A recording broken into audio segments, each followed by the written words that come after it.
Herkese merhaba. Bugün sizlerle birlikte felsefenin en kışkırtıcı metinlerinden birini, Michel Foucault'un Cinselliğin Tarihini masaya yatırıyoruz.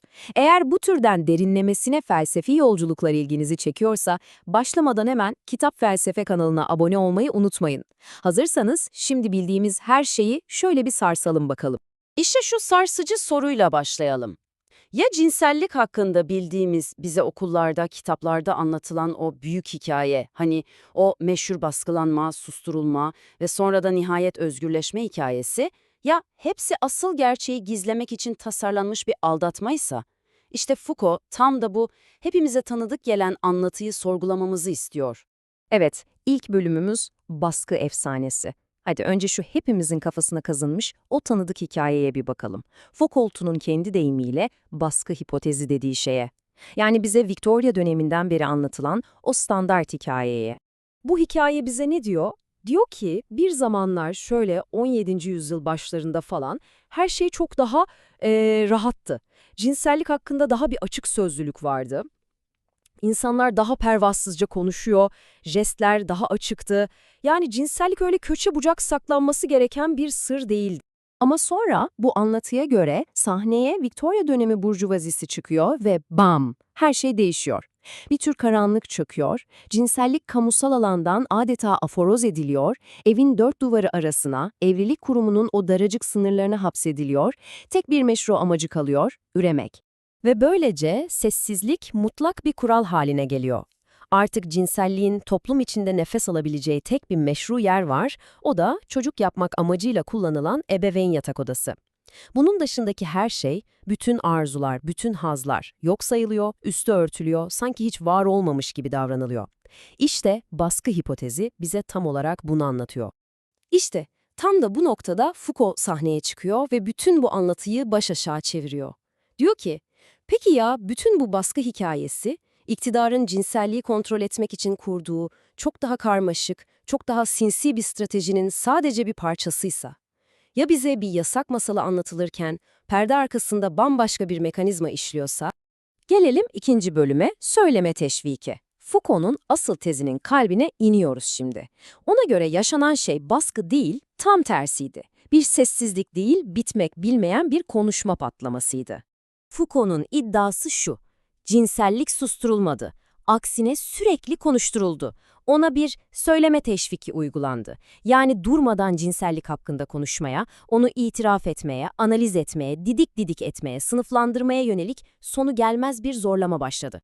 Ve bu konuşma furyası öyle havada kalmadı, zamanla sağlam kurumlar tarafından yönetildi. Bakın nasıl?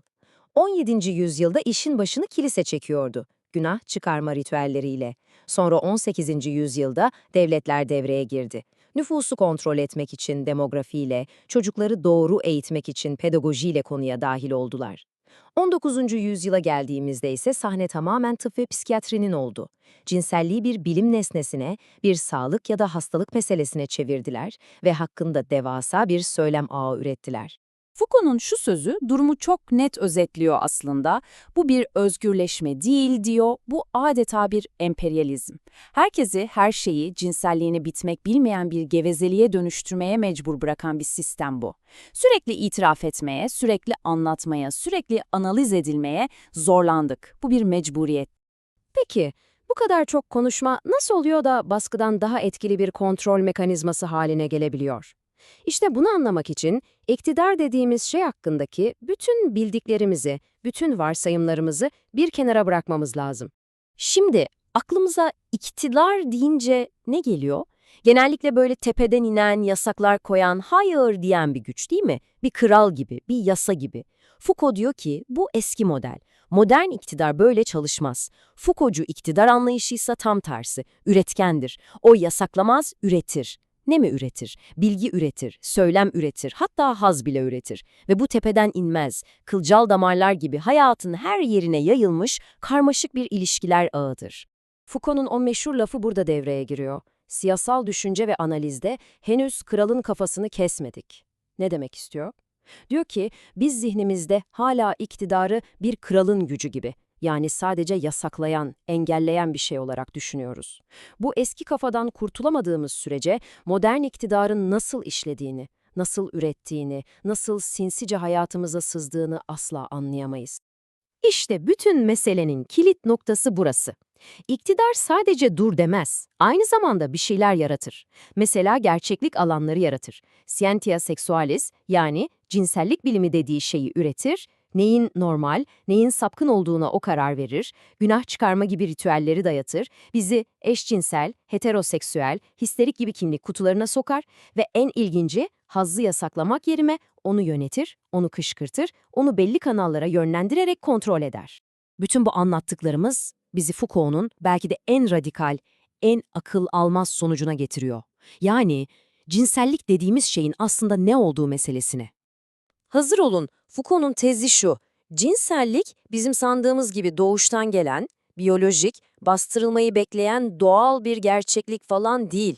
Tam tersine son birkaç yüzyılda iktidar ve bilgi mekanizmaları tarafından icat edilmiş tarihsel bir kurgu, bir aygıt. Yani bedenlere, hazları ve konuşmaları yönetmek için tasarlanmış karmaşık bir sistem. Peki bu cinsellik denen icat ne işe yarıyor? Bizi sürekli olarak kendimizle ilgili en derin gerçeği aramaya ve onu da cinselliğimizde bulup itiraf etmeye zorluyor. Kim olduğumuzun sırrının cinsel arzularımızda saklı olduğuna inandırıldık. Bu ta Hristiyanlıktaki günah çıkarma seanslarından başlayıp Freud'un psikanaliz koltuğuna kadar uzanan uzun bir tarihin ürünüdür. Peki, tamam. Bütün bu felsefi analiz, bu 10 yıllar önce yazılmış şeyler bugün bizim için ne ifade ediyor? Bize ne faydası var? İşte bu yüzden önemli. Çünkü Foucault'a göre bu iktidar mekanizmaları sadece cinsellik diye bir kavram yaratmakla kalmadı, aynı zamanda cinsel özneyi de yarattı. Yani bizi, kendimizi bu kavramlar üzerinden tanımlayan, anlayan bireyleri yarattı. Bizi biz yapan şeyin bir parçasını, hatta belki de temelini işte bu tarihsel süreç oluşturdu. Ve bu düşüncenin sonuna geldiğimizde bizi gerçekten rahatsız eden o büyük soruyla yüzleşiyoruz. Eğer kim olduğumuzun en derin, en mahrem, en doğal sandığımız parçası bile iktidar tarafından şekillendirilmiş tarihsel bir kurguysa, o zaman özgürlük dediğimiz şey gerçekten ne anlama geliyor? Kendin olmak ne demek? Foucault bize bir cevap vermiyor. Bizi tam da bu sorunun eşiğinde, bu rahatsız edici düşünceyle baş başa bırakıyor. Ve belki de asıl felsefe tam da burada başlıyor.